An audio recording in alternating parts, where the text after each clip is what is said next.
C'est la réalité mixte qui, dans le monde industriel, peut faire des choses incroyables. Qu'est-ce que c'est que la réalité mixte? On vous explique tout avec mon invité dans 1 minute. À tout de suite. Tech & Co, le grand live du numérique avec François Sorel. Le retour de Tech & Co sur BFM Business et je vous présente Philippe Boulanger. Bonsoir Philippe. Bonsoir François. Merci d'être avec nous, président d'Inoteo. Merci de m'avoir invité. Alors vous faites de la tech. Oui.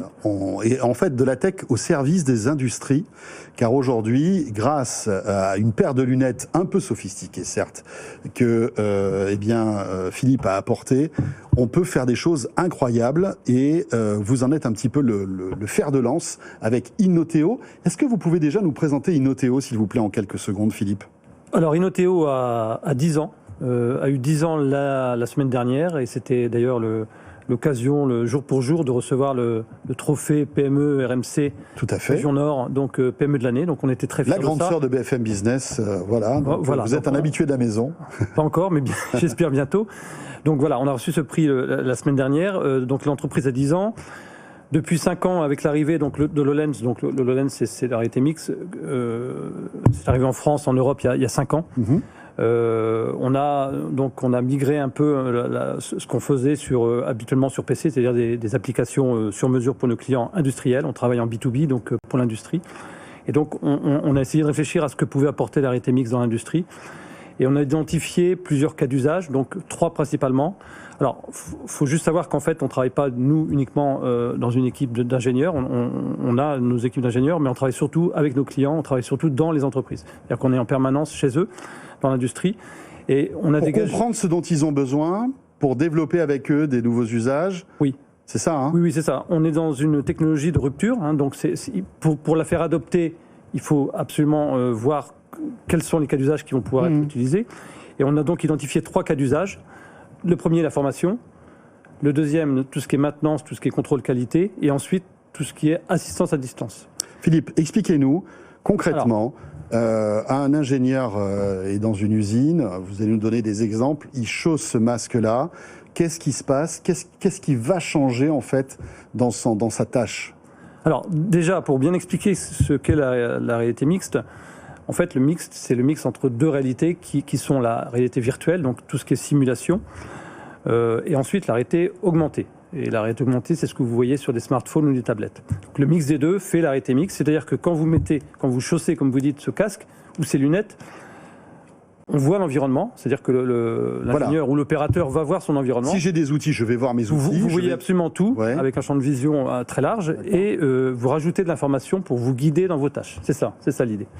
Alors, ces technos existent depuis très très longtemps, sauf qu'avec l'arrivée de HoloLens, depuis 5 ans, ça s'est démocratisé. Et aujourd'hui... HoloLens de Microsoft, bien sûr. HoloLens de Microsoft. Aujourd'hui, nous fournissons les solutions logicielles pour fonctionner sur ce casque, notamment la formation. Est-ce que vous pouvez nous donner 1 ou 2 exemples? Alors, un exemple qui est souvent donné, c'est le changement de format. Alors, un changement de format, c'est quoi? C'est lorsque vous avez un produit A qui est produit sur une ligne de production, le lendemain, c'est le produit B sur la même ligne, donc il faut changer le format, c'est-à-dire qu'il faut mettre des glissières, il faut adapter le format de la ligne de production. Et quand vous adaptez ce format, vous arrêtez la machine. Donc ça veut dire que la production ne tourne plus. Et si vous le faites mal, il faut revenir en arrière. Si vous n'y arrivez pas, vous perdez du temps, donc arrêt de production, et vous savez que l'arrêt de production, ça coûte très cher. Donc avec ces outils-là, on est guidé, c'est-à-dire que le changement de format se fait très facilement. Un deuxième exemple, c'est le démarrage de machines complexes. Donc on a un de nos clients qui a fait tester à son PDG, donc essayer de faire démarrer une machine complexe. Alors il ne l'avait jamais fait, oui. Et il l'a fait du premier coup avec HoloLens. C'est-à-dire que là, il se retrouvait avec un mode d'emploi en quelque sorte? Alors ce qu'on a fait nous, c'est en surimpression. Voilà, c'est ça. Alors nous, on a créé notre suite logicielle. On est parti si vous voulez, encore une fois, travailler avec l'industriel, on est parti d'un constat qu'il n'existait pas de solution qui répondait à 2 critères principaux, qui étaient la simplicité d'utilisation, il faut que ça soit super rapide, super simple à utiliser.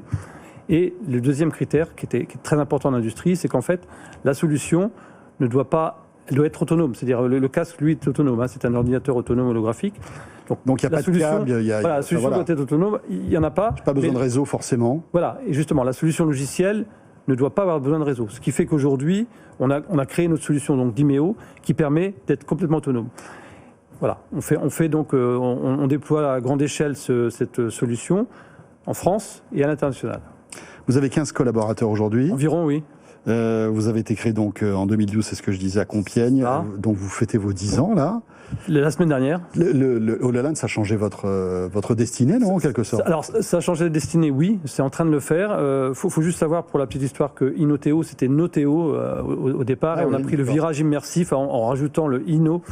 Le IN, pour ça tombait bien. Innovation, voilà. Et effectivement, on a pris un virage immersif depuis 5 ans, qui ne fait que s'accélérer. Eh bien voilà, ça s'appelle donc Inoteo. Merci beaucoup Philippe Boulanger. Merci François. La réalité mixte, vraiment impressionnant. Et si vous êtes avec nous à la télé, vous avez sans doute vu derrière Philippe ces images donc d'interface qui s'affichent comme ça en transparence et qui ne perturbent pas donc l'ingénieur. Absolument pas. La personne qui travaille. Merci beaucoup. Merci François.